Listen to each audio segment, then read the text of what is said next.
All truth passes through three stages. First, it is ridiculed. Second, it is violently opposed. Third, it is accepted as being self-evident. It is difficult to find happiness within oneself, but it is impossible to find it anywhere else.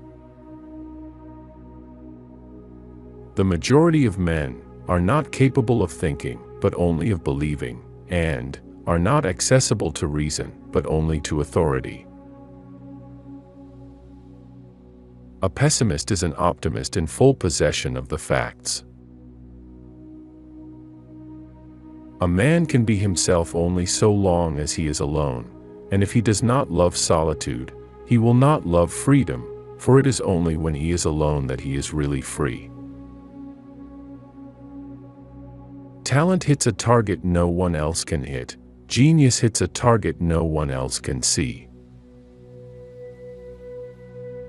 What people commonly call fate is mostly their own stupidity. The safest way of not being very miserable is not to expect to be very happy. We seldom think of what we have but always of what we lack. Therefore, rather than grateful, we are bitter. A high degree of intellect tends to make a man unsocial. You are free to do what you want, but you are not free to want what you want. Man is the only animal who causes pain to others with no other object than wanting to do so. Wealth is like seawater. The more we drink, the thirstier we become, and the same is true of fame. Our life is a loan received from death with sleep as the daily interest on this loan. Man is never happy, but spends his whole life in striving after something which he thinks will make him so. Genius and madness have something in common. Both live in a world that is different from that which exists for everyone else. A sense of humor is the only divine quality of man. If anyone spends almost the whole day in reading, he gradually loses the capacity for thinking. This is the case with many learned persons. They have read themselves stupid. Mostly it is loss which teaches us about the worth of things. We will gradually become indifferent to what goes on in the minds of other people when we acquire a knowledge of the superficial nature of their thoughts, the narrowness of their views, and of the number of their errors. Whoever attaches a lot of value to the opinions of others pays them too much honor. There is no opinion, however absurd, which men will not readily embrace as soon as they can be brought to the conviction that it is generally adopted. If we suspect that a man is lying, we should pretend to believe him, for then he becomes bold and assured, lies more vigorously, and is unmasked. Every man takes the limits of his own field of vision for the limits of the world. Just remember, once you're over the hill you begin to pick up speed. The greatest of follies is to sacrifice health for any other kind of happiness. To feel envy is human, to savour schadenfreude is devilish. We forfeit 3/4 of ourselves in order to be like other people. Do not shorten the morning by getting up late, or waste it in unworthy occupations or in talk. Look upon it as the quintessence of life, as to a certain extent sacred.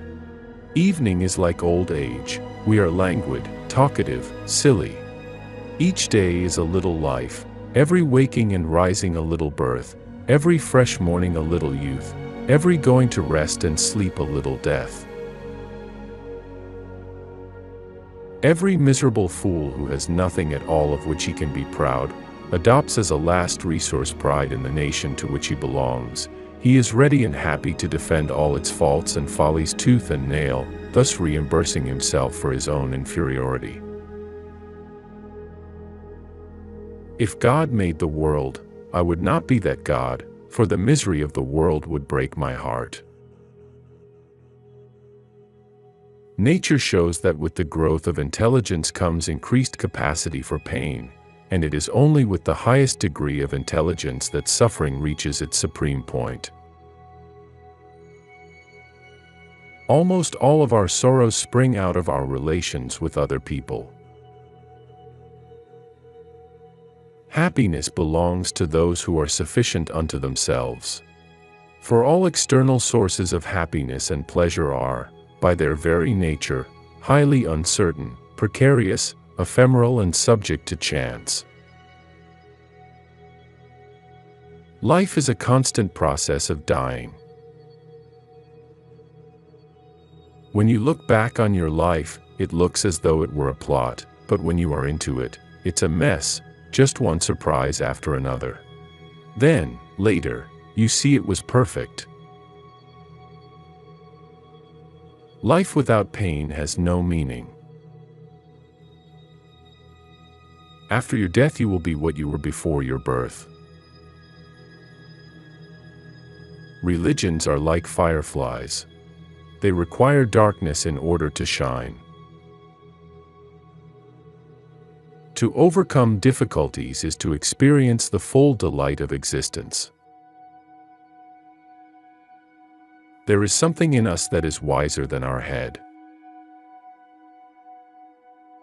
The assumption that animals are without rights, and the illusion that our treatment of them has no moral significance, is a positively outrageous example of Western crudity and barbarity.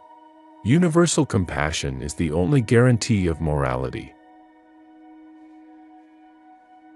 Men are by nature merely indifferent to one another, but women are by nature enemies. The present is the only reality and the only certainty. The more unintelligent a man is, the less mysterious existence seems to him. We can regard our life as a uselessly disturbing episode in the blissful repose of nothingness. The shortness of life, so often lamented, may be the best thing about it. In the whole world there is no study so beneficial and so elevating as that of the Upanishads. It has been the solace of my life, it will be the solace of my death. The world is not a factory and animals are not products for our use. Great men are like eagles, and build their nest on some lofty solitude. The universe is a dream dreamed by a single dreamer where all the dream characters dream too. Men need some kind of external activity, because they are inactive within.